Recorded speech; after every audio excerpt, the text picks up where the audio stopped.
It started like any other quiet Wednesday morning. The hum of the coffee machine filled the air, mingling with the faint chirping of birds outside. I sat at the kitchen table, my laptop open, trying to finish a report for work but barely making progress. Michelle had left for her usual yoga class, the one she swore was her only escape from the monotony of her day. I didn't question it, why would I? After 10 years of marriage, we'd settled into comfortable routines, and trust was something I had never doubted. As I sipped my coffee, the chime of a phone broke the silence. It wasn't mine, but Michelle's, left behind on the kitchen counter. The screen lit up, displaying a notification from her messaging app. I glanced at it out of habit, expecting to see something mundane, maybe a message from her yoga group or a reminder about her book club. But it wasn't either of those. The sender's name stopped me cold, James. My son. At first, I thought it must be something innocent. Maybe James needed advice or was sharing some news with his stepmother. I told myself not to read into it, but my curiosity stirred when another notification popped up, this time showing a few words from the message. Last night was incredible. My stomach tightened. What could that mean? My thoughts raced, trying to rationalize it. But curiosity had already dug its claws into me. Before I could talk myself out of it, I grabbed the phone and unlocked it. I scrolled through the conversation, telling myself I'd find an innocent explanation. What I found instead made my breath catch in my throat. It wasn't one message, it was an entire chain. And not just messages. Pictures. Michelle, the woman I had loved and trusted for a decade, had sent James intimate photos of herself. Not just one or two, but dozens, each with captions that burned themselves into my mind. Things I could never have imagined her saying to anyone, let alone to him. My hands shook as I scrolled further, each message cutting deeper than the last. I wish you were here right now. No one has ever made me feel this way before. You make me feel so alive. And James, he wasn't innocent in this either. His replies were just as damning, filled with the kind of words a man uses when seducing a lover, not when speaking to his father's wife. Every image, every line of text, was a hammer driving nails into my chest. My mind rebelled against what I was seeing, trying to tell me it couldn't be real. This couldn't be happening, not in my family, not with my wife and my son. But the evidence was right there, undeniable and grotesque. I dropped the phone onto the counter, its screen still glowing mockingly. My coffee sat untouched, forgotten as the reality of what I had just discovered began to sink in. My heart pounded in my chest, not from anger, not yet, but from sheer disbelief. How long had this been going on? How could I have missed it? My thoughts spiraled, racing back through the past few months, searching for signs I might have overlooked. Michelle's growing distance, her sudden interest in dressing up more for her yoga classes, the way she always seemed to hover around James when he came over for dinner. I'd been happy that they seemed to get along so well. After all, blending families is never easy, and I thought we were lucky. I thought we were doing it right. I leaned against the counter, trying to steady myself, but the nausea building in my stomach was relentless. I wanted to vomit, to scream, to cry, all at once. Instead, I stared at the phone, as if willing it to provide answers that made sense. It didn't. Instead, the silence of the house seemed to press in around me, heavy and suffocating. Michelle would be back any minute, her usual cheerful self, completely unaware of the storm that had just erupted.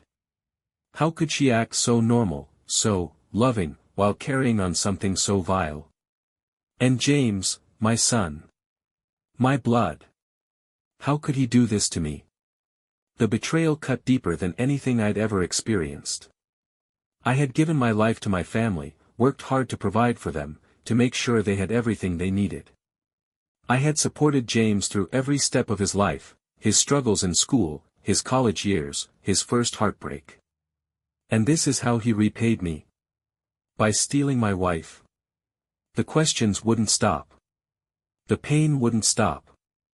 But as the initial shock began to ebb, something darker began to stir inside me. It started as a low burn in my chest, then spread outward, filling me with a cold, seething rage. This wasn't going to end quietly. I didn't know how yet, but they were both going to pay for this. Not with screaming matches or petty revenge, but with something they wouldn't see coming. Something they'd never forget. The sound of the garage door opening snapped me out of my thoughts. Michelle was home. I picked up the phone, closed the messages, and placed it back on the counter. My face was calm, my movement steady. But inside, the storm was brewing. When Michelle came home, she was humming a tune, a grocery bag in each hand.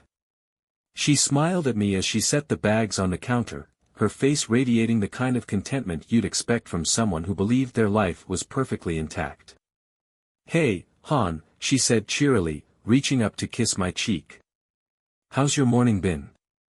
I didn't respond. I couldn't. The sight of her, calm, carefree, blissfully unaware of the storm brewing, made my blood boil. I reached for her phone, still sitting on the counter where I'd left it, and handed it to her. "Explain." Her smile faltered immediately. "What?" she asked, her voice forced and light, like she was trying to buy time. "Explain," I repeated, my voice flat and cold. She took the phone from my hand, her brow furrowed in confusion. But as soon as the screen lit up and she saw what was staring back at her, the color drained from her face. The phone slipped from her fingers, landing with a dull thud on the counter. I can explain," she stammered, her voice barely above a whisper. Her hands trembled as she reached for the phone, as if holding it again might somehow erase what I'd seen. "Go ahead," I said, crossing my arms. "I'd love to hear this." Her gaze darted around the room, searching for an escape, but there wasn't one. "It's not what it looks like," she blurted out finally, her words tumbling over each other. I let out a bitter laugh. "Not what it looks like," I repeated. "Michelle, I've seen the pictures. I've read the messages. Calling my son, baby, sending him," I couldn't even finish the sentence, the words too vile to say aloud. "What exactly am I misunderstanding here?" She opened her mouth, but no words came out. Her face contorted as she fought to regain control. Finally, she found her footing, her voice trembling but louder now. "James needed guidance," she said. "Emotional support. That's all it was." "Guidance?" I shouted, my voice echoing off the kitchen walls. I took a step closer, towering over her.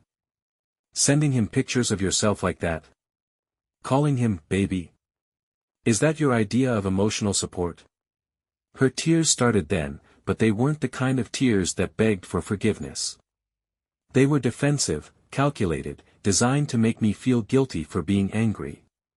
"You don't understand," she whispered, her voice shaky but insistent.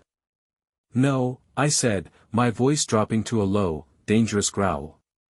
"You're the one who doesn't understand what you've done. To me. To him." She recoiled slightly but quickly straightened, her eyes flashing with something darker, defiance. "You haven't been around, Matthew," she said, her voice gaining strength. "You're always busy with work, or your hobbies, or whatever else you can find to avoid actually being present. I've had to hold this family together by myself." I froze, momentarily stunned by her audacity. "So this is my fault?" I asked, my tone disbelieving. "I'm not saying that," she said quickly, but the tone of her voice made it clear that's exactly what she was saying. "James, he needed someone to talk to. Ever since his mom left, he's been lost. He came to me because he didn't feel like he could come to you. And that justifies this?" I yelled, pointing at her phone, still sitting on the counter like a ticking time bomb. "This isn't emotional support, Michelle. This is disgusting." Her tears intensified, but I wasn't buying it. She was trying to shift the narrative, to paint herself as the victim, the misunderstood caregiver who had simply gone too far in her quest to help. "I didn't mean for it to happen," she said finally, her voice cracking. It just got out of hand." "Got out of hand?" I repeated, my voice thick with disbelief. "You think this just happened? You think taking photos of yourself, sending those messages, betraying me with my own son, is something that just happened?" She didn't answer, her eyes glued to the floor. "Tell me the truth," I demanded, stepping closer again. "How long has this been going on?" She hesitated, biting her lip as if considering whether the truth was worth telling. Finally, she whispered, "A few months." "A few months?" I echoed, my fists clenching at my sides. "You've been carrying on like this for months? And you thought I wouldn't find out?" "I didn't think it would hurt anyone," she said, her voice so soft I almost didn't hear it. Her words hit me like a punch to the gut. "Didn't think it would hurt anyone?" I repeated, my voice breaking. "Michelle, you've destroyed everything. Our marriage, my relationship with my son. You've burned it all to the ground, and for what? For some twisted game." Tears streamed down her face now, but they did nothing to soften the fury boiling inside me. "You don't understand," she said again, her voice desperate. "You've been so distant, so wrapped up in your own world." She trailed off, her voice faltering under my glare. "You needed what?" I asked, my voice low and dangerous. "Attention?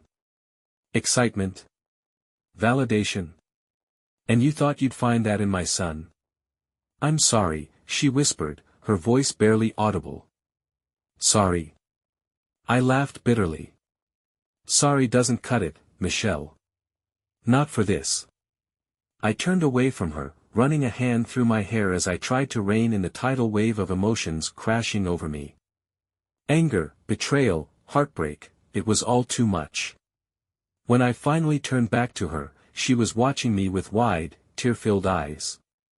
For a moment, I almost believed she felt genuine remorse. Almost. "You've broken something that can't be fixed," I said quietly, my voice cold and steady. "I hope you understand that." She opened her mouth to speak, but I held up a hand to stop her. "Save your excuses," I said. "I've heard enough." And with that, I walked out of the kitchen, leaving her standing there, a broken shell of the woman I thought I knew. I didn't let on that I'd made a copy of the messages. As much as I wanted to explode, to demand answers, I knew that an outburst wouldn't give me what I really needed: control. So I swallowed my anger and played my part, the clueless, defeated husband. Michelle, to her credit, was cautious at first. She watched me closely, testing the waters to see if I suspected anything. But when I didn't bring it up again, she seemed to convince herself that I hadn't seen the messages. Or maybe she thought I'd decided to ignore them, to avoid blowing up the fragile remains of our marriage. She was wrong. Over the next week, I noticed everything: the way her phone rarely left her side now, the sideways glances she stole at me when she thought I wasn't looking, the overly sweet tone she used when asking about my day. It was all an act, and it only fueled my resolve. Every notification ping, every time her phone screen lit up, it was a reminder of what she'd done. But I stayed calm. I smiled when I needed to, nodded when she spoke, and even feigned exhaustion when she offered to talk things through. My silence seemed to embolden her. Michelle went on as if nothing had happened, and it made her careless. The real challenge was James. My son, the boy I'd raised, guided, and protected, had become a stranger to me. I thought about confronting him directly more than once, but I knew I had to wait. If I wanted the truth, the whole truth, I had to set the perfect trap. That's when I came up with the plan. One evening, I told Michelle I was inviting James over for dinner. "We should talk about his upcoming semester," I said casually, setting the table. "He's probably stressed about classes." Michelle froze for a fraction of a second, her hand lingering on the countertop. "Oh, sure," she said, forcing a smile. That's a great idea. Her unease was subtle but unmistakable. She glanced at her phone briefly, then back at me. I'll make something special, she added, her voice just a touch too bright. By the time James arrived, Michelle had transformed back into the picture of a doting stepmother. She greeted him with her usual charm, her laughter just a little too loud, her compliments a little too eager. But I saw the flicker of nerves in her eyes every time she glanced at him. James, on the other hand, was completely unaware of the storm brewing beneath the surface. He greeted me with a firm handshake, flashing the easy smile that had once made me so proud. "Hey, Dad." "Michelle," he said, setting his backpack down by the door. "Good to see you, kid," I said, clapping him on the back. My voice was steady, casual, as if nothing had changed. Dinner started off normal enough. I asked James about his classes, his plans for the summer, and even threw in a few jokes about how he was managing to stay on top of things. Michelle chimed in occasionally, playing the supportive stepmother, but I could see the tension building in her every time James spoke. It was after the plates were cleared that I set my trap. Leaning back in my chair, I adopted a relaxed, almost nostalgic tone.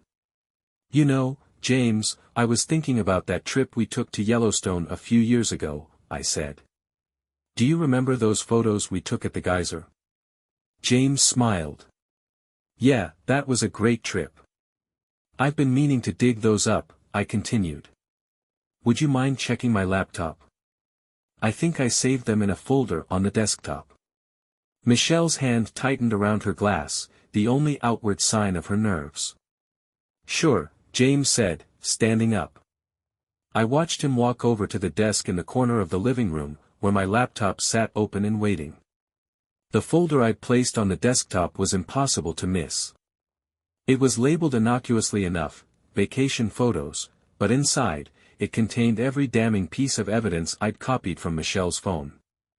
I kept my gaze steady, sipping my drink as Michelle shifted uncomfortably beside me. James clicked on the folder.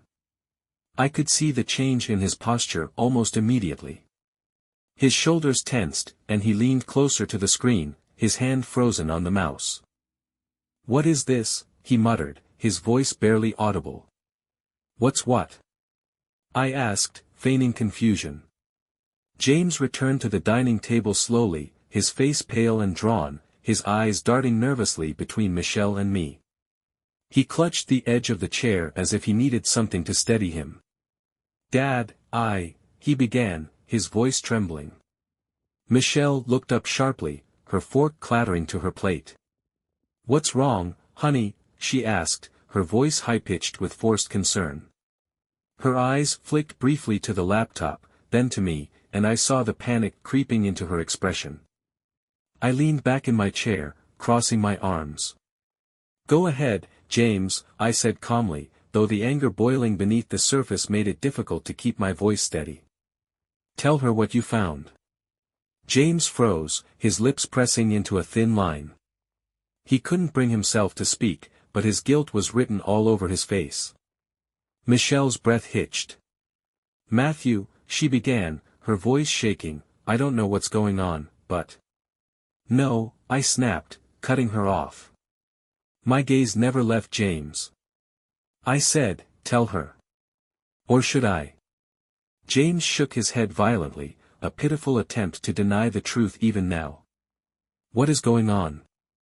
Michelle demanded, her tone now tinged with desperation. "You want to know what's going on, Michelle?" I said, my voice cold as steel. "He found the folder. The one with all your messages. Your pictures." Her eyes widened in shock, her face draining of color. "You had no right." "I had every right." I roared, my composure finally snapping. "I had every damn right to know what you've been doing behind my back. With my son." Michelle's hands flew to her mouth as if to muffle the gasping sob that escaped.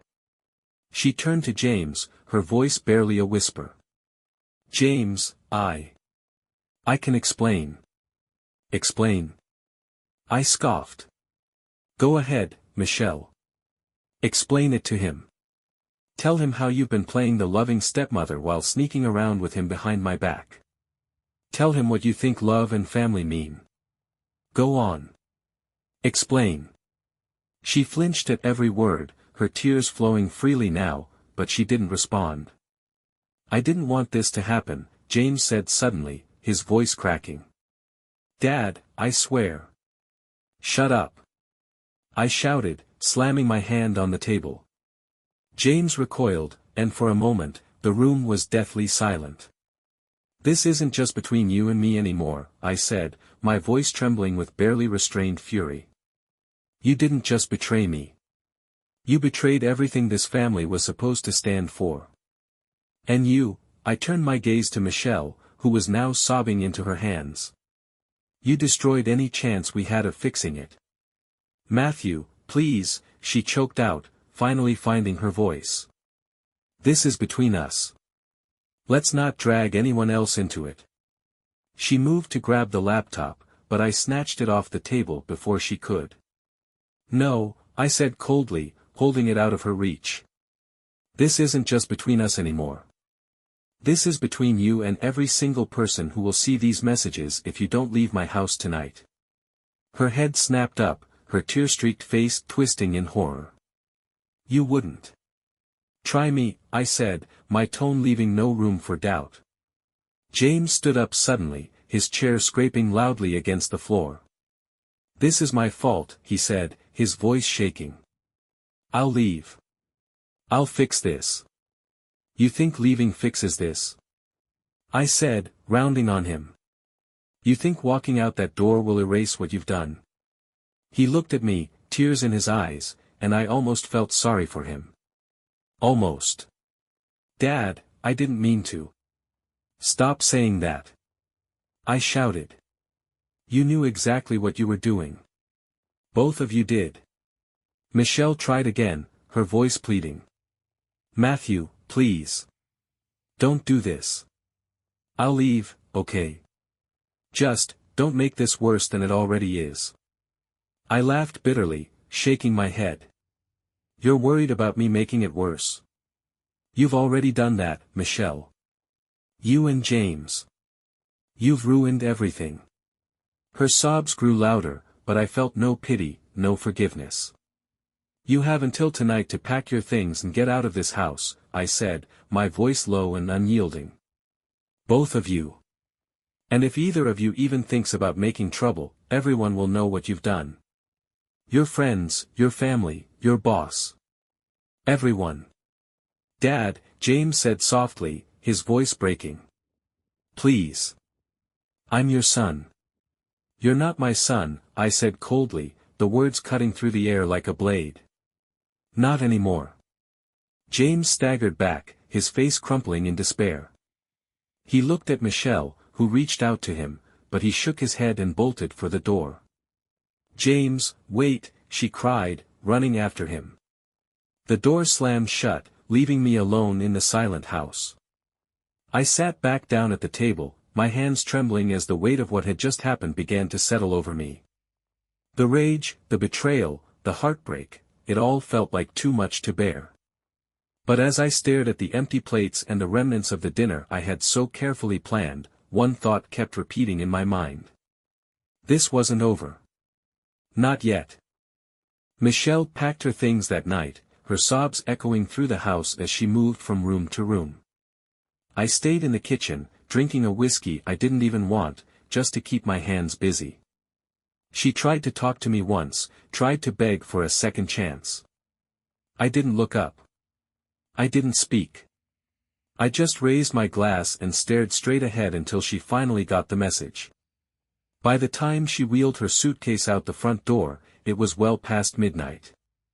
She paused on the threshold, turning back to look at me, her tear-streaked face trembling. You don't have to do this, Matthew, she said, her voice small, broken. We can fix this. I laughed softly, shaking my head. There's nothing left to fix, Michelle. You made sure of that. And then she was gone, the sound of her car engine fading into the night. The next morning, I woke with a clear head and a purpose. The man who had been blindsided, humiliated, and broken was gone. In his place was someone colder, sharper, and ready to deliver consequences. The first step was gathering my arsenal. I spent the morning compiling everything, the texts, the photos, the timestamps. Every piece of evidence that showed the depth of her betrayal. I started with her sister, Clara, who had always been the self-proclaimed moral compass of their family. An email with a few choice screenshots, accompanied by a simple note, "You should know what kind of person your sister really is." Next were her closest friends. The ones who had laughed with her at brunch, toasted her at our anniversary parties, and cooed over how perfect our marriage seemed. Another email, slightly different wording, but the same devastating content. And then, the piece de resistance, her employer. Michelle worked for a non-profit, an organization that prided itself on integrity and family values. I'd met her boss at fundraisers, a no-nonsense woman who didn't tolerate scandal. The email I sent to her was precise and professional, including only the most damning evidence. By the time I hit send, I felt a weight lift from my chest. Michelle had destroyed my life, now, I had returned the favor. By the weekend, the fallout was already taking shape. Clara called me, furious and distraught, demanding to know if it was all true. Every word, I said flatly before hanging up.